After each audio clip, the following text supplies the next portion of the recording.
The polished toe of a $2,000 Oxford shoe slammed into Danielle's side before the insult even left William's mouth. She skidded across the white marble of the showroom floor, her royal blue dress tearing as she collided with a display of gold Christmas ornaments. The sound of shattering glass echoed through the high-end car shop, followed by a deafening, cold silence. Danielle looked up from the floor, her natural afro slightly disheveled, but her eyes wide with a shock that wasn't quite fear. Standing over her was William Richards, the man who had drained her bank accounts, mocked her heritage, and left her for dead 3 years ago. Stay on the floor where you belong, Danielle. This is a place for people with status, not trash like you. William sneered, adjusting his tailored suit. He had no idea who she was anymore. He had no idea that the poor ex-wife who once scavenged for rent money was gone, replaced by a woman who walked through fire to find her worth.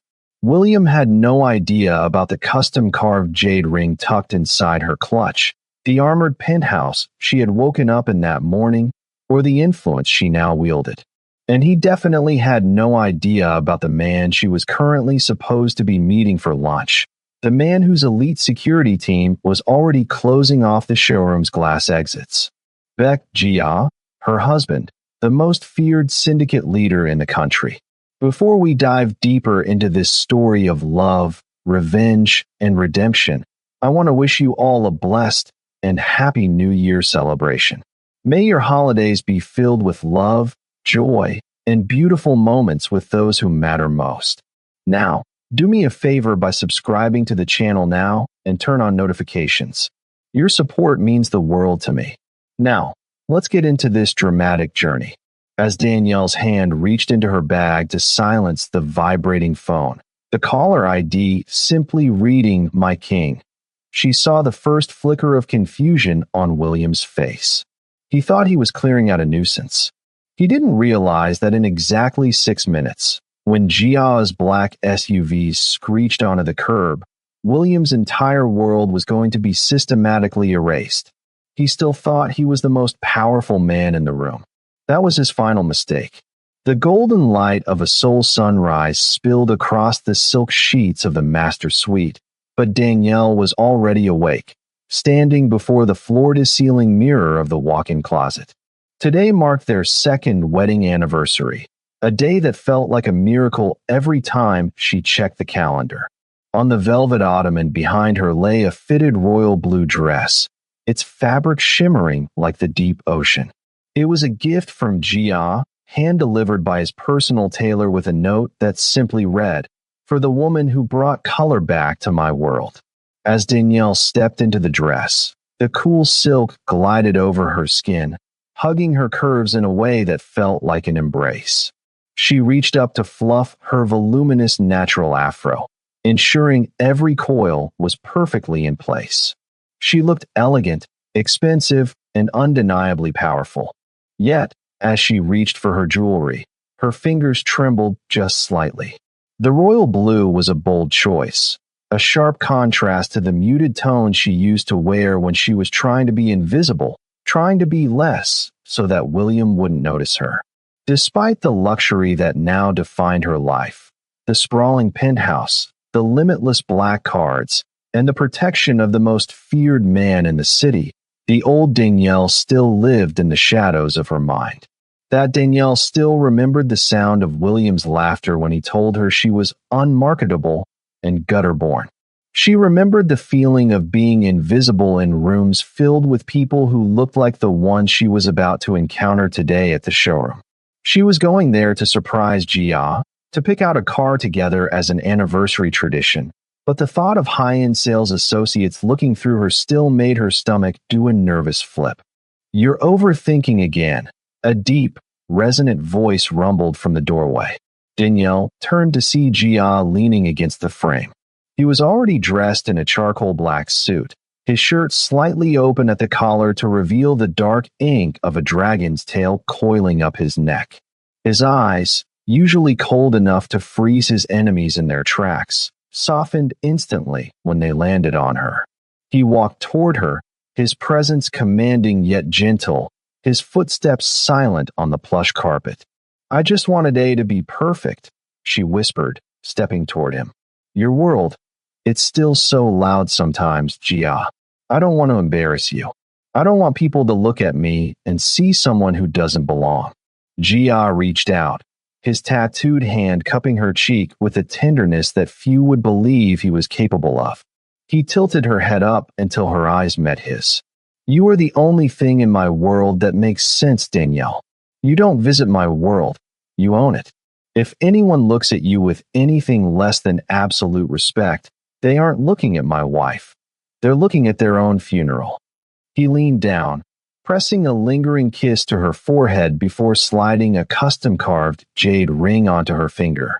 It was heavy, a physical reminder of the status she now held. Danielle took a deep breath, the scent of his expensive cologne, sandalwood and steel, grounding her. She felt beautiful, cherished, and for the first time in years, truly safe. She looked at herself in the mirror one last time. The woman in the blue dress was a queen. She had no way of knowing that within hours, the man who had tried to break her would be standing in her path, or that the royal blue dress she loved so much was about to be dragged across the showroom floor. She didn't know that the nervous girl inside her was about to be forced to face her greatest demon, or that the husband standing beside her would soon prove exactly how dangerous he could be for her sake. Right now, there was only the sun, the silk, and the promise of a perfect day. She stepped out of the room, ready to face the world, unaware that the world was about to learn a lesson it would never forget.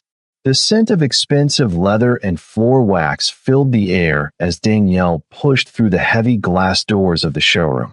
This was a temple of steel and status, where exotic cars, glossy Ferraris, and custom Lamborghinis sat like predatory cats under the bright white spotlights.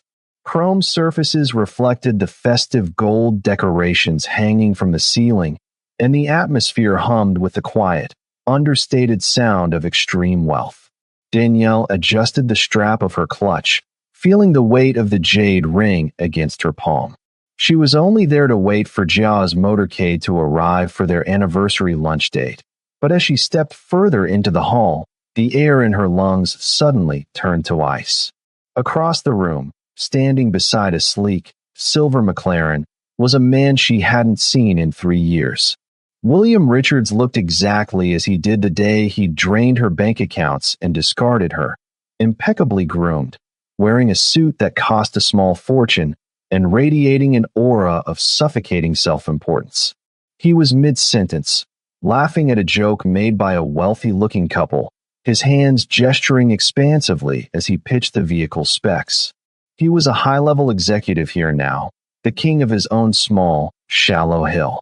Danielle tried to turn away, to find a quiet corner or a seat in the lounge, but it was too late. William's eyes swept the room and locked onto her. For a split second, a flash of recognition and genuine shock crossed his face, but it was quickly replaced by a mask of cold, sneering disgust. He whispered something to his clients, a dismissive flick of his hand, and began walking toward her with the stride of a man who believed he owned the very ground he walked on. I thought I smelled something cheap, Williams said, his voice a low, venomous hiss that didn't reach the ears of his guests. He stopped inches from her, his shadow looming over her royal blue dress. How did you even get past the front desk, Danielle? This isn't a bus station, and we don't have any spare change to give you today. Danielle stood her ground, her heart hammering against her ribs like a trapped bird, but she refused to let her hands shake. I'm here to meet my husband, William. I didn't come here for you. To meet your husband? What? Did the janitor get a promotion? He let out a sharp, mocking bark of a laugh, his eyes raking over her dress with narrowed intensity. He clearly assumed the designer label was a knockoff, a desperate attempt to look like she belonged in a world he thought she was unworthy of. You're a stain on this showroom, Danielle. You're ruining the atmosphere for my actual clients, people who can actually afford to breathe this air. Look at you, still trying to play dress up in colors that don't belong on you. I told you years ago you were nothing, and looking at you now, Nothing has changed. He stepped closer, his physical presence designed to make her feel small, a tactic he had perfected over years of emotional warfare. He looked around at the luxury surrounding them, then back at her with a look of pure contempt. Get out before I have security drag you out and throw you into the street where I found you. I have $1 million commission on the line, and I won't let a ghost from the gutter blow it for me. You're an eyesore, Danielle. Leave. Now. He didn't see the flicker of fire in her eyes, nor did he notice the black SUVs pulling up silently behind the tinted glass of the showroom entrance. He only saw a woman he thought he had broken, completely unaware that he was currently standing in the path of a storm he couldn't possibly survive. The silence that followed William's demand was heavy, suffocating under the bright, artificial glow of the showroom's recessed lighting. Danielle didn't move, her feet planted firmly on the reflective marble, though every instinct she possessed screamed for her to run back to the safety of her penthouse. William's face contorted, his upper lip curling as he leaned into her personal space, the scent of his expensive, sterile cologne clashing with the warmth of her own presence. Did you hear me? Or has that nest on your head finally muffled your hearing? He spat, gesturing toward her voluminous natural afro with a flick of his wrist. I see you're still wearing that hair. I told you years ago it looked unrefined. You look like a caricature of a struggle, Danielle. You're standing here in a room full of precision engineering and peak aesthetics, and you look like a reminder of everything this world tries to forget. His words were sharp, jagged glass meant to cut through the armor she had spent 3 years building. He stepped back, circling her like a predator inspecting a wounded animal, his eyes lingering on the tear in her sleeve where his grip had been too tight moments before. Look at this dress, he continued, his voice dripping with condescension. Royal blue? It's loud. It's desperate. It's the color of someone who just discovered what a credit card is. You can wrap a gutter cat in silk, but it's still a cat that's used to eating scraps. Danielle felt the familiar heat of shame prickling at her neck, the ghost of her past self whispering that he was right.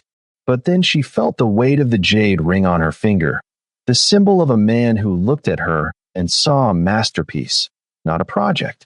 She took a steadying breath. My hair is my crown, William. And this dress was a gift from a man who actually knows the value of the things he possesses. You never did. The rejection hit William harder than any physical blow could have.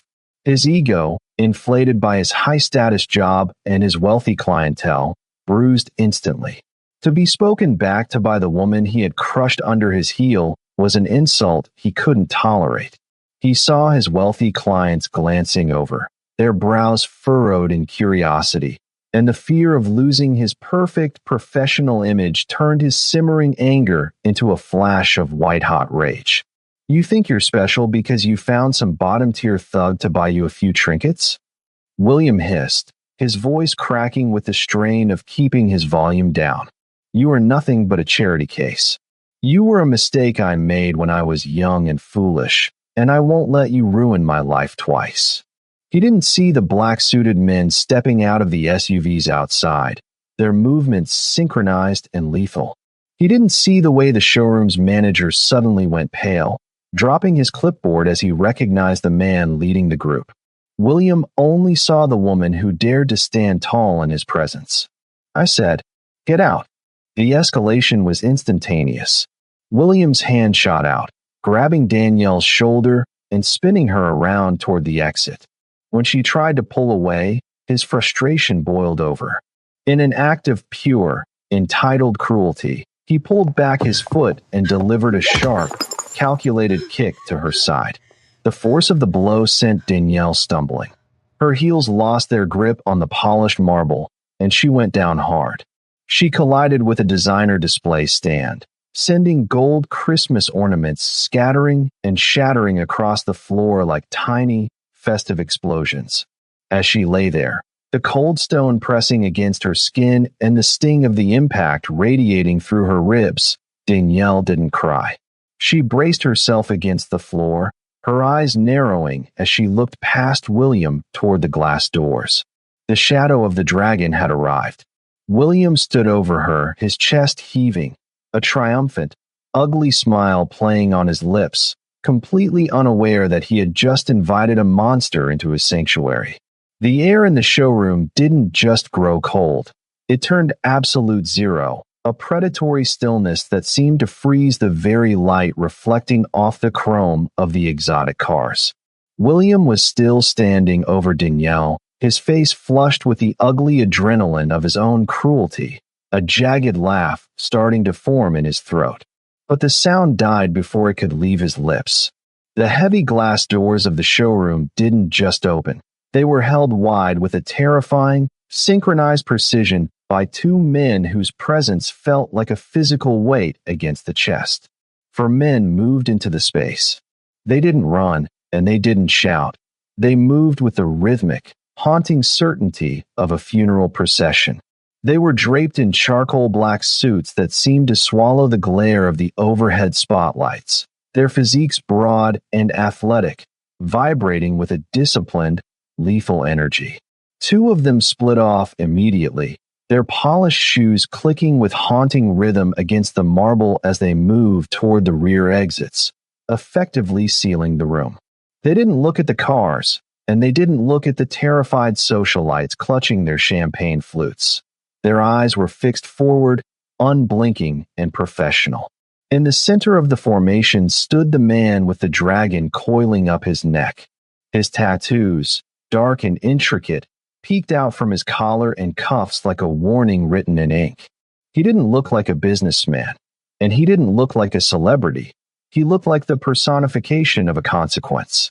The showroom manager, a man who usually moved with the pride of a king, was now trembling so violently his clipboard clattered to the floor, the sound echoing like a gunshot in the oppressive silence. William's arrogance, though battered by the sudden shift in atmosphere, hadn't yet been extinguished. He straightened his tie, trying to regain his posture as the men approached.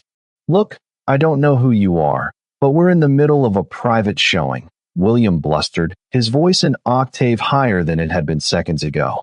"This woman was causing a disturbance, and I was just." He stopped because the man in the front, the one with the cold, unreadable East Asian features, hadn't even looked at him. The man's eyes were locked on the floor, on the shattered gold ornaments, on the torn hem of a royal blue dress, and on the woman currently bracing herself against the cold marble. The enforcers formed a semicircle around Danielle, creating a wall of impenetrable shadow between her and the rest of the world. They stood like obsidian statues, their hands folded in front of them, their silence more deafening than any threat.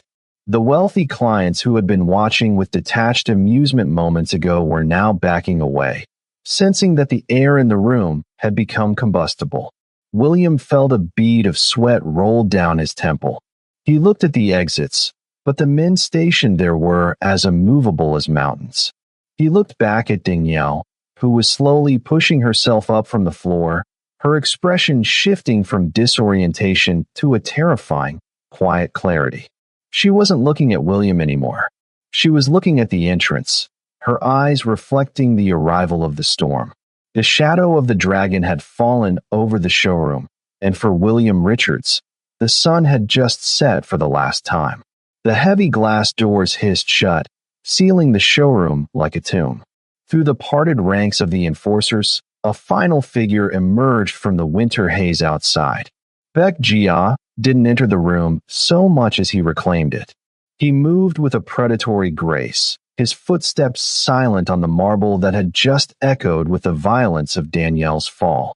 He wore a charcoal suit tailored so precisely it looked like armor, the top buttons of his white shirt undone to reveal the dark, intricate ink of a dragon's tail coiling upward toward his jawline. The contrast was immediate and deafening. William was a man of loud, frantic energy. His face was still flushed a blotchy red, his chest heaving with the remnants of his pathetic outburst, and his voice, when he finally found it, was a shrill defensive bark. Jia, conversely, was the personification of a deep-sea trench, cold, silent, and exerting a pressure that made it difficult for anyone else in the room to breathe. "I don't know who you think you are," William blustered, stepping forward with a finger pointed aggressively, though his hand shook visibly.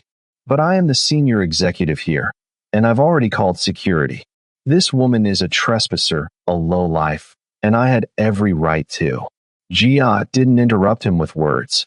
He simply stopped walking. His gaze, dark and as unreadable as obsidian, shifted from William to the woman on the floor. In an instant, the underground king of Seoul vanished, replaced by a man seeing his entire world bruised and broken among shattered ornaments. Jia crossed the remaining distance in 2 long strides. He ignored William entirely, as one would ignore a fly before a storm. He sank to one knee beside Danielle, his movements fluid and soft. With a tenderness that seemed impossible for a man of his reputation, he reached out, his tattooed fingers gently brushing a stray curl away from her face. "Danielle," he murmured. His voice wasn't loud, but in the vacuum of the showroom, it carried the weight of a death sentence. It was a deadly calm, a low vibration that made the crystal chandeliers above them hum in sympathy. "You are bleeding." "I'm okay, Jia," Danielle whispered, her voice trembling but her eyes fixed on his. She took his hand, her fingers curling around his for strength. Jia didn't look okay. He looked at the torn fabric of her royal blue dress, then at the red welt beginning to bloom on her side where William's shoe had connected. He stood up slowly, the transition from husband to executioner happening in the span of a single breath. He turned to face William. He didn't scream. He didn't reach for a weapon. He simply stood there, his hands resting casually in his pockets, his posture relaxed. It was the relaxation of a lion that had already decided where to bite. William took a half step back, the realization finally beginning to penetrate his thick skull. The security he had been waiting for was already here. They were the men in the black suits, and they were bowing their heads in unison to the man standing in front of him. "You called her trash," Jia said. It wasn't a question. It was a statement of fact that hung in the air like a noose. "You put your hands, your filth, on the wife of Baek Jia." The silence that followed was absolute. William's mouth opened and closed, but no sound came out. The loud, entitled executive who had been so brave against a woman on the floor was suddenly very small. Jia's presence didn't just fill the room, it suffocated it. The air didn't just feel cold anymore. It felt like the moment before a strike, the terrifying, breathless second before the sky falls. William had been screaming at a ghost, unaware that the ghost was married to a god of retribution. And now, the god was looking for an offering. Jia's hand remained steady as he helped Danielle rise from the floor, but the air around him vibrated with a lethal frequency. He didn't pull her up roughly. He supported her weight with a reverence that spoke of her absolute value. As she stood, the torn fabric of her royal blue dress shifted, revealing the deep, angry purple of the bruise blooming across her ribs. The sight of it caused Jiao's jaw to set so tightly that a muscle jumped in his cheek, the only crack in his otherwise iron facade. He reached out, his thumb tracing the edge of the jade ring on her finger before he lifted her hand for the entire showroom to see. The ring wasn't just jewelry. It was a seal, a sigil of the Baek family that carried more weight in this city than any government ID. "You looked at this woman and saw a victim," Jia said, his voice dropping to a gravelly, terrifying whisper that seemed to echo off the glass walls. He finally turned his gaze to William, who was now hyperventilating, his back pressed against the cold metal of the McLaren he had been so proud of minutes ago. "You saw someone you thought was unprotected, someone you thought you could discard twice." Jia stepped forward, and the circle of enforcers tightened, their shadows stretching across the marble like ink stains. "This is not the woman you knew," Jia continued, his eyes burning with a cold, dark fire. "This is Danielle Monroe Baek." She is the matriarch of the Beck family. My wife. My equal. The woman who holds the keys to everything I own. A collective gasp rippled through the few onlookers brave enough to remain. The showroom manager stumbled back, his face draining of all color until he was as white as the walls. To disrespect a member of the Beck family was a mistake. To physically assault the wife of the dragon was a death warrant. William's knees buckled. The poor ex-wife he had spent years belittling was now the most powerful woman in the room, backed by an army that operated in the shadows of the law.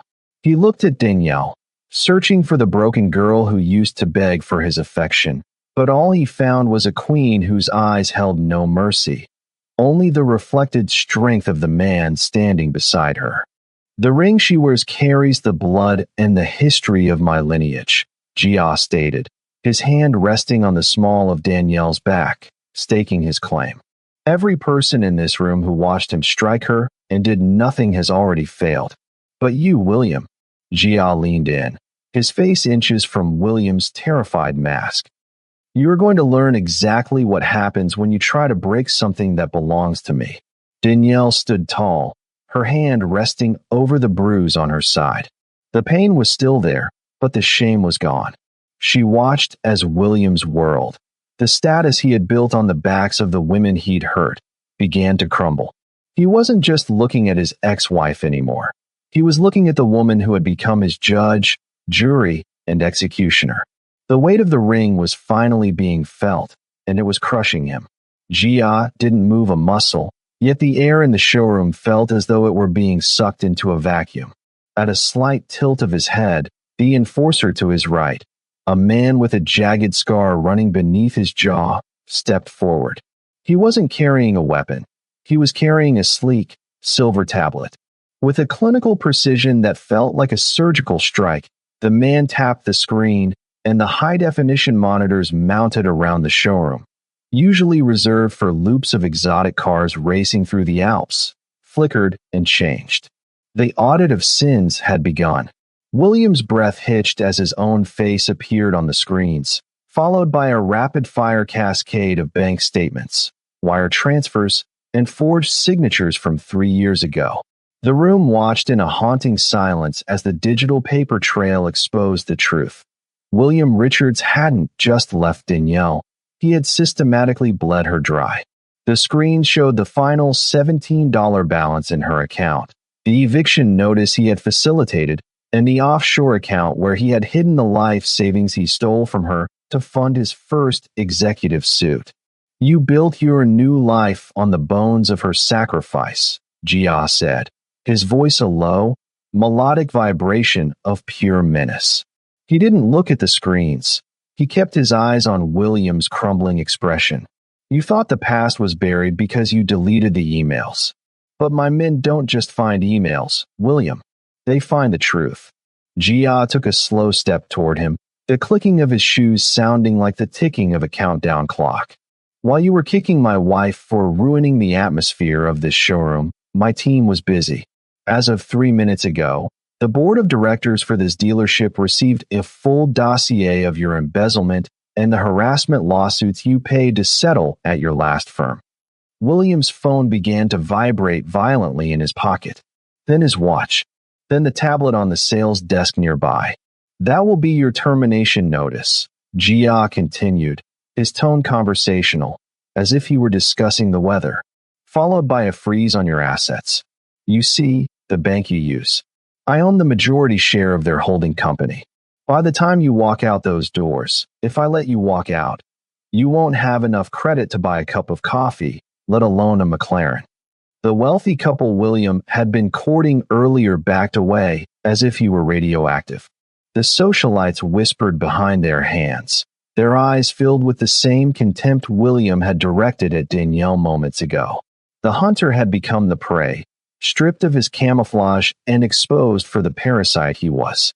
You stole $40,000 from her back then, Jia said, pausing just inches from William's face. With interest, inflation, and the pain and suffering tax I apply to those who touch what is mine. You owe the Beck family everything you have. Your car, your apartment, Your reputation. Consider it a down payment on the mercy I might show you." William's knees finally gave out.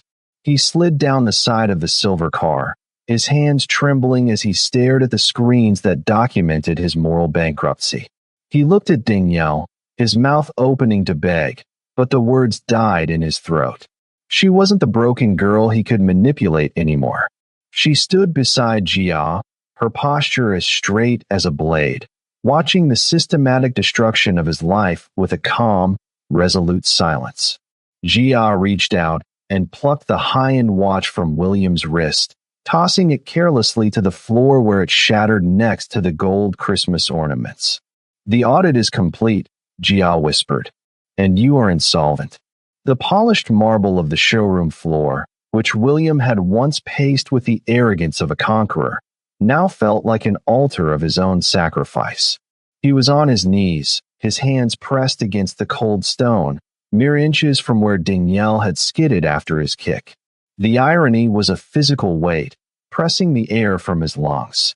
Around him, the circle of black-suited enforcers remained as motionless as statues, their silence more terrifying than any shouting could ever be. Jia stood over him, his shadow swallowing William whole. The underground king didn't need to use force. His mere presence demanded gravity. He looked down at William with a clinical detachment, as if observing a broken piece of machinery that was no longer worth the cost of repair. "Please," William whimpered, his voice cracking, the polished executive facade completely shattered. He looked at Gia's handmade Italian shoes, afraid to raise his eyes. "I didn't know. I swear, I didn't know who she was. I'll pay it back. I'll give her everything. Just, please, tell your men to stop. My life, my career.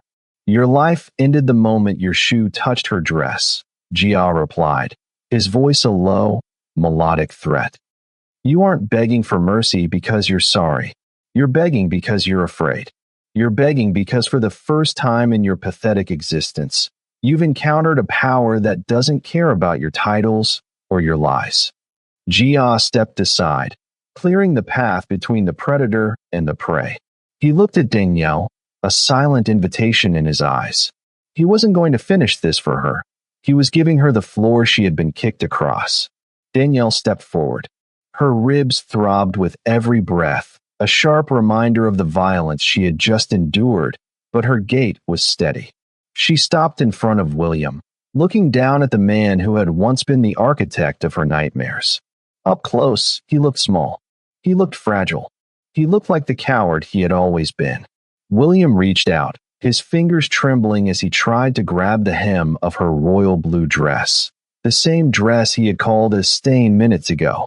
"Danielle, please. We were family once. You were always the kind one. Talk to him. Tell him I'm sorry. You know I didn't mean it." Danielle didn't flinch. She looked at his reaching hand and then into his tear-streaked face. For 3 years, she had carried the weight of his voice in her head, telling her she was nothing, that she was gutter-born, that she was unlovable. But as she looked at him now, that voice finally went silent. "You're right about one thing, William," Danielle said, her voice clear and resonant, filling every corner of the silent showroom. "I was the kind one. I was the one who believed in you when you had nothing, and I was the one who loved you until it nearly killed me. But kindness is not a weakness, and my silence was never a permission slip for your cruelty." She leaned down slightly, her shadow falling over him. "You didn't kick a poor woman today, William. You kicked a survivor. You kicked the woman who built the man standing behind me. You see, Jia didn't find me in the gutter. He found me in the fire, and he recognized the gold you were too blind to see." William sobbed, a pathetic, wet sound that echoed off the glass walls. "I'll do anything. I'll leave the country.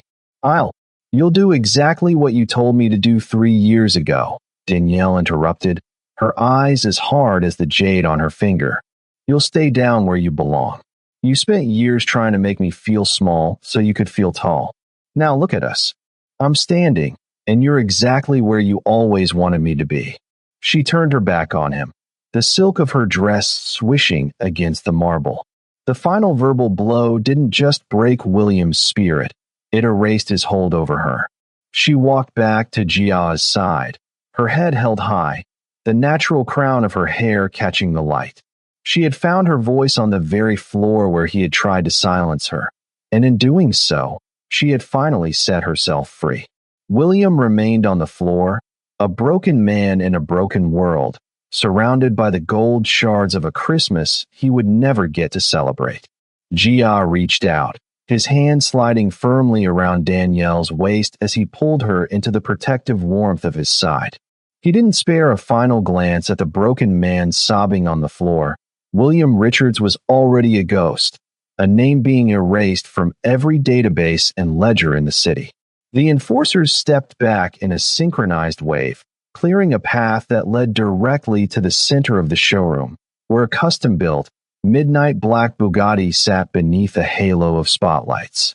It was the most expensive vehicle in the building, a masterpiece of carbon fiber and predatory intent that had been intended for a foreign billionaire. "The keys," Jia said, his voice quiet but carrying the weight of an absolute command. The showroom manager, trembling so violently he nearly tripped over his own feet, scurried forward.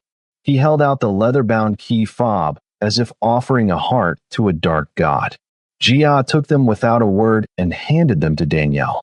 "You've spent enough time in the passenger seat of other people's lives," Jia whispered into her ear, his breath warm against the chill that still lingered in her bones. "Drive us home, Danielle. Drive us into our future." Danielle felt the cool weight of the key in her palm. She looked at the car, then back at the wreckage of the showroom, the shattered gold ornaments, the torn fabric of her past, and the man who had tried to convince her she was nothing. For the first time, she didn't feel the phantom ache of her bruises or the sting of old insults. She felt a tectonic shift in her own soul. The weight she felt wasn't the burden of trauma. It was the heavy, solid gravity of her own power. She walked to the driver's side, her royal blue dress flowing behind her like a banner of victory. As the butterfly doors swung open with a hiss of precision engineering, she slid into the cockpit. Jia settled into the seat beside her, his presence a silent anchor of strength. The engine roared to life, a guttural, terrifying growl that shook the glass walls and drowned out the sound of William's distant, pathetic weeping. Danielle gripped the steering wheel, her jade ring catching the light. She shifted into gear and pressed the accelerator, the car surging forward with a smooth, unstoppable force.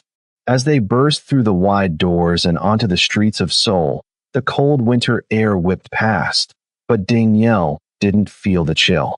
She looked in the rearview mirror one last time, watching the showroom shrink into a dot before vanishing entirely.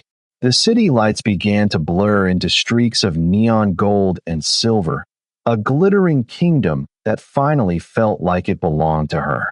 Beside her, Jia reached over, his tattooed fingers interlacing with hers on the center console. He didn't need to ask if she was okay. He could see it in the set of her shoulders and the steady, unbreakable light in her eyes. Danielle Monroe Beck was no longer a woman defined by what she had lost. She was a phoenix who had burned her old world to the ground to build something far more beautiful. The ride home was fast, silent, and filled with the absolute certainty that from this moment on, no one would ever dare to make her feel small again. She was the wife of the dragon, a queen in her own right, and she was finally, truly free. The most vital lesson this story teaches us is that your value is inherent and cannot be defined by those who failed to cherish you. William saw Danielle as nothing because he was looking through the lens of his own greed and insecurity. He mistook her kindness for weakness and her silence for defeat. If you made it to the end of this story, thank you so much for watching. Please don't forget to like this video, subscribe to the channel for more Afro-Korean romance stories, and comment below telling me what you thought about Danielle and Jia love story. What should our next story be about? Should we do more mafia romance, forbidden love? Let me know in the comments. And to everyone celebrating, I wish you a beautiful holiday season filled with love and joy.